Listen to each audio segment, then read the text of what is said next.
멍에를 맸어요. 멍에.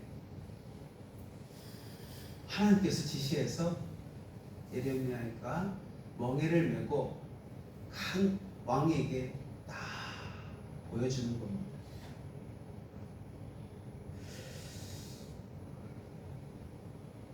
성경을 보다 보면 오늘 무슨 날이라고요? 광복 기념주일. 어제가 광복절이었죠. 대한민국의 광복절이라고 합니다. 그렇죠. 나라를 잃은 그것을 회복하는 것을 의미하는데, 광복절이라는 이 날이 아마 전 세계적으로 따져봤을 때 미국, 그렇죠? 미국, 대한민국, 또 어디입니까? 이스라엘. 전체적으로 봤을 때 세계 국가가 광복에 대한 그것이 강하게 있습니다. 대한민국은 900회에 해당하는 나라를 잃은 경험이 있습니다. 몇 번요? 900회. 그런데 이스라엘은 몇 번? 더 많아. 3배 더 많아요. 또 기간도 오래 잃었습니다.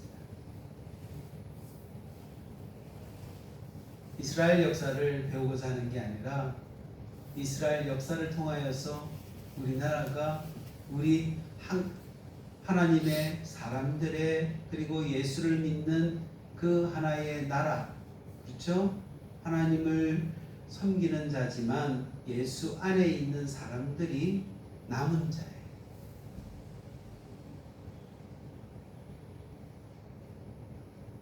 성경에 보면 그 토막만 보면 이상합니다.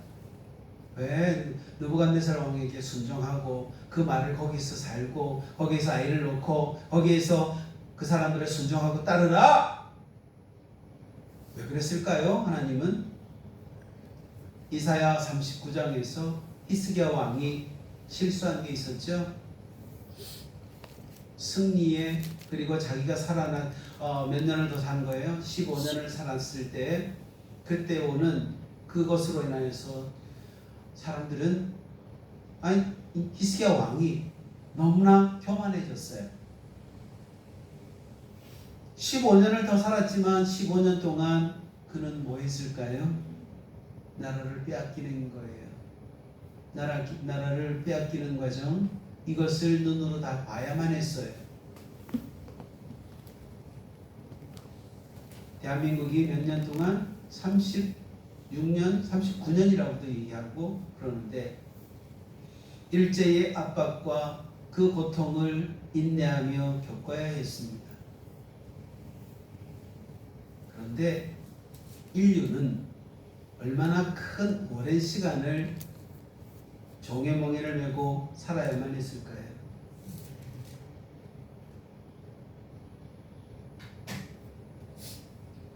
우리는 힘들게 모든 것을 살아갑니다. 기독교인들은 어떤 생각을 갖습니까? 반듯한 교회, 아주 휘황찬란한 교회. 저는 얼마 동안 이 동네를, 그리고 이 사방 포항으로서부터 쭉 오면서 시골마다 교회가 다 있는 걸 보았어요. 죽장에 가니까 죽장 교회 그쪽으로 해가지고 교회가 얼마나 큰지, 옛날에는 사람들이 참 많았겠다. 저렇게 크게 지어놨습니다. 교회가 있으면 그것은 구원받은 땅이겠지? 정말 그렇습니까? 여러분 해방됐어요? 자기로부터 해방됐습니까? 육신으로부터 해방됐습니까? 죄로부터 해방되었습니까? 우리는 해방되어야 돼요. 거기로부터 떨어져 나와야 돼요. 은혜 아니면 감당할 수 없는 그것을 깨달아야 됩니다. 아마 히스기야 왕은 통곡했을 거예요. 내 이 한 번의 실수 때문에. 그거를 경험한 사람이 또 누가 있었죠? 다윗 왕이요. 다윗 왕은 인구조사를 하지 말라고 했던 하나님의 말씀을 어기고 어떻게 합니까? 그것 때문에 7만 명이라는 사람이 죽어나가 떨어졌어요.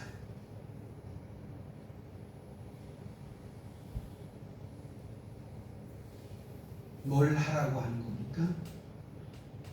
오늘 지금 이 장면은 예레미야의 이 지금 말씀을 전하 하나님의 말씀을 전하고 있는 이 시대는 어떤 시대예요? 사단의 시대예요. 세상의 시대예요. 이 세월, 종의 세월을 살고 있는 이 시대에 어떤 말을 합니까? 함부로 말을 하면 잡혀갑니다. 지금도 똑같아요. 과거에는 안 그랬을까 봐요. 일제 36년 동안 그 일제의 그 이랑한테 뭐 그런 말만 비춰도 어떻게 합니까? 다 잡혀갔죠. 예레미야가 예언을 하면서 피눈물 흘려가며 그렇게 편지를 보냅니다. 39장에는 편지 내용이에요. 37장을 읽으면 35장부터 시작해가지고 이후로 30장까지 쭉 오면서 내용을 29장의 편지로 모든 것을 다 이야기하고 있습니다. 보세요. 29장에 편지에 그 받는 대상이 있습니다. 1절부터 보면 장로들과 남은 사람 얘기죠. 포로 중 남아있는 장로들과 제사장들과 선지자들과 모든 백성에게 보냈는데 전체의 사람들에게 보낸 게 아니라 살아남아있는 사람에게, 예수 믿고 예수 안에 있는, 그리고서 십자가의 복음을 믿는 사람에게 지금 복음이 편지로 보내졌습니다.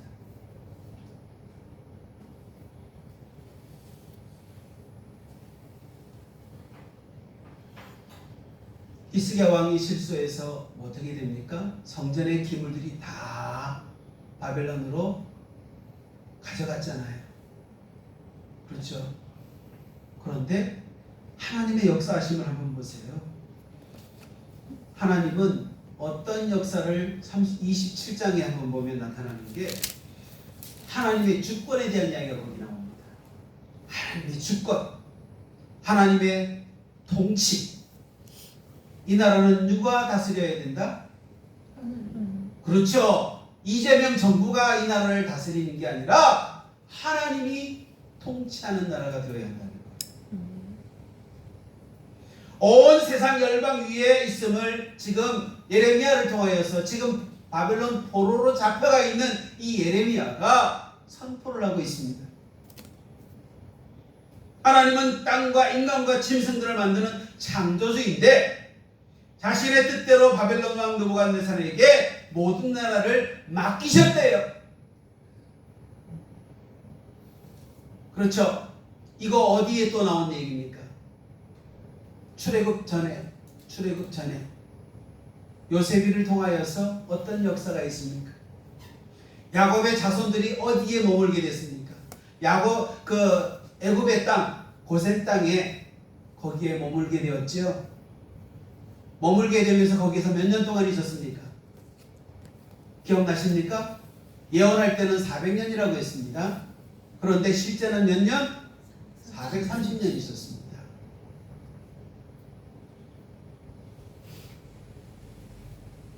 거기에서 누구의 지배를 받았나요?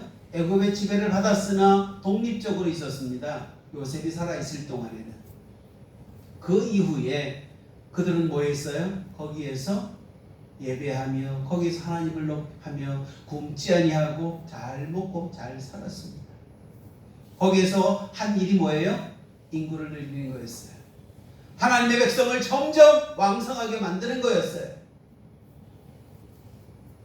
오늘 여기에서도 마찬가지입니다. 지금 포로로 잡혀와가지고 얼마 되지 않은 숫자가 지금 살아남아 있어요. 누구를 통치한다고요? 애굽 땅에서는 바로가 왕이었습니다. 느부갓네살 왕은 바벨론의 왕입니다. 하나님이 그를 들어 쓰시는 종으로 부린다고 그랬습니다.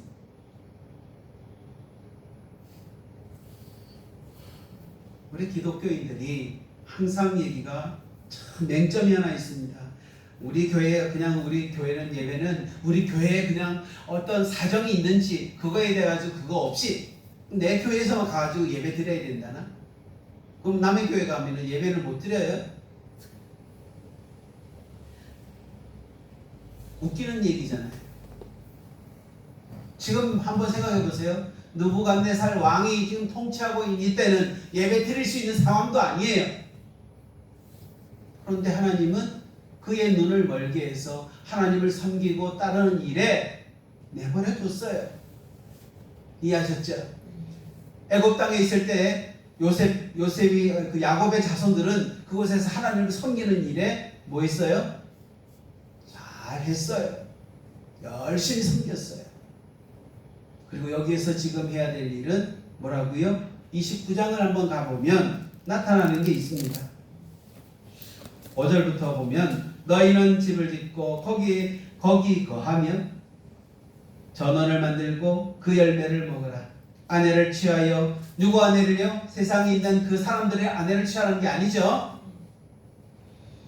자녀를 생산하여 너희 아들로 아내를 취하며 너희 딸로 남편을 맞아 그들로 자녀를 생산하게 하여 너희로 거기서 번성하고 쇠잔하지 않게 하라. 쇠잔하지 않게 하래요. 번성하면서도 하나님을 섬기는 자들이 하나님을 섬기는 일을 소홀하지 않게 하고 예수 믿는 자들이 예수와 함께하고 동행하는 일을 소홀하지 말라는 얘기예요. 너희는 내가 사로잡혀 가게 한 그 성읍을 뭐 하라고요? 평안하기를 기도하라는 거예요. 그래야만 너희도 평안할 거라는 거예요. 만군의 여호와 이스라엘 하나님이 이같이 말하노라. 너희 중 선지자들에게와 복술에게 혹하지 말며 너희가 꿈을 꾼 그 꿈도 듣지 말라 했죠. 내가 그들을 보내지 않았다. 하나님 보내지 않았는데도 성경이 있으니 두루마리 성경이 있으니 뭐예요? 그걸로 선포를 하는 거예요. 거짓말을 예언하는 거예요. 우리 하나님께서 큰 계획이 있었죠. 히스기야 왕을 통하여서 이 나라가 몇 년 동안 70년 동안 이해하셨죠? 70년 동안 애굽 땅에서 있을 때는 몇 년? 400년으로 예언을 했지만 430년 동안 있었어요. 그리고 여기에서 보면 지금 70년 동안 이 기한이 차기까지 너희는 바벨론의 통치 아래 있을 거다. 너희가 살아남아라. 예수 안에서 살아남아라. 내 생각이 이렇다. 11절에 너희를 향한 나의 생각은 내가 하나님 재앙이 아니라 곧 뭐라고요? 평안이야. 나의 장래의 소망을 드려 하는 생각이라. 너희는 내게 부르짖으며 와서 내게 기도하면 내가 너희를 들을 것이요 너희가 전심으로 나를 찾으면 나를 만나리라. 아멘. 나 여호와가 말하노라. 내가 너희에게 만나지겠고 너희를 포로된 종에서 다시 돌아오게 하며 내가 쫓아내었던 열방과 모든 곳에서 모아 떠나게 하던 본 곳으로 돌아오게 하리라. 우리 하나님의 말씀이요 약속입니다. 여러분 이 말을 여러분 믿으시나요? 아멘. 지금 이 시절이 아무리 핍박이 오고 사방이 가로막혀 가지고 내가 움찔할 수 없는 그 상황일지라도 하나님은 어떻게 하신다고요? 약속을 반드시 성취하십니다. 그 말씀을 오늘 하는 거예요. 그 말씀을. 그런데 큰 두 번째가 여기 나옵니다. 종의 멍에는 무슨 멍에일까요? 예수님의 멍에입니다. 예수님의 멍에를 매라는 거예요. 그것을 역설적으로 예레미야에게 먼저 멍에를 매게 했습니다. 바벨론에 항복하는 것이 비굴한 굴복이 아니라 하나님의 징계를 수용하는 유일한 살 길임을 역설적으로 이야기하고 있습니다. 이 성경을 여기만 보면요, 무슨 말씀이 이상하게 돌아가는 것 같아요. 앞뒤 문맥을 다 보아야 돼요. 그렇잖아요? 앞에 20몇 장입니까? 20몇 장에 가면 24장에 두 바구니 무화과와 남겨진 소망에 대한 이야기가 나오죠. 내가 여호와인 줄 아는 마음을 거기에서 주시겠다. 남은 자에 대한 이야기입니다. 예수 온전히 섬기는 자의 얘기입니다. 십자가를, 그 복음을 듣고 깨달아서 온전히 하나님의 백성 된 사람 얘기입니다. 무화과 나무에 대한 저주가 여러분 아시잖아요. 예수님이 하신 이야기. 사복음서에 나오는 이야기가 거기에 나오는 거예요. 지금 길 가다가 멀쩡히 가고 있다가 예수님이 배가 고프셨나? 그러니까 뭐라고 합니까? 무화과를 그냥 나올 철도 아니야. 그런데 거기 가가지고 저주 아니에요? 말라버립니다. 여러분 생각이 어때요? 예수님의 생각이 여러분한테 정상적으로 보이십니까? 자연의 이치를 거스르는 얘기인데, 그런데 우리 예수님은 어떤 분이에요? 창조주시죠. 그걸 원하셨던 건가요? 우리에게 열매를 먹기를 원하셨잖아요. 우리 하나님은 우리를 좋은 무화과로 만들어 놓으셨대요. 다른 곳에서는 어떻게 해요? 이사야는 극상품 포도나무라고 얘기했죠.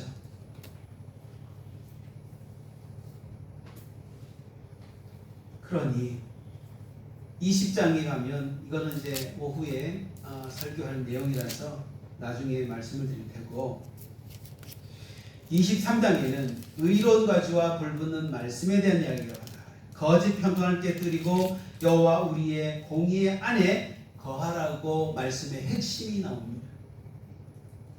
그리고 25장에 70년의 기한과 열방의 술잔이 나오는데, 하나님께서 우리를 향한 그 계획에 대한 일정표, 계획표를 우리에게 선포를 하신 거예요. 예레미야를 통하여서. 언제 동안? 70년 동안만 참아라. 그런데 가만히 있지 말고 열심히 살아라. 열심히 살되 하나님을 섬기는 마음, 예수의 그 십자가의 흔적을 내 몸에 지녀라. 이게 이 말씀 가운데 있는 그 모든 선포인데, 은혜를 받고 나면 어떤 문제가 생깁니까?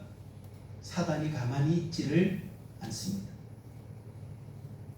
저는 사역을 하면서 영천과 또 포항에서 오는 이분들을 일주일 내내 생각했습니다. 저는 내가 실수한 건 없을까? 내가 저들에게 말씀을 증거할 때 혹 실수하지 않았을까? 기도하면서 얼마나 울었는지 몰라요. 저분들이 변화가 일어나지 않는 것은 뭐 때문일까? 그건 지극히 당연해요. 아직 변하지 않았기 때문이에요. 아직 돌아오지 않았기 때문이에요. 그에게 예수님의 십자가가 그에게 생명으로 들어가지 않았기 때문이에요. 다른 거 없어요. 그들이 미워할 일도 아니에요. 그들은 평안을 원해요. 그들은 그냥 쉽게 살기를 원해요. 많은 걸 가지며 누리며 살기를 원해요. 그런데 주님은 우리에게 뭘 요구하시냐면 십자가를 지라고 얘기하십니다. 너에게는 고통이 있을 거다. 예레미야처럼 지금 남의 나라에서 그 종의 멍에를 매라는 거예요. 지금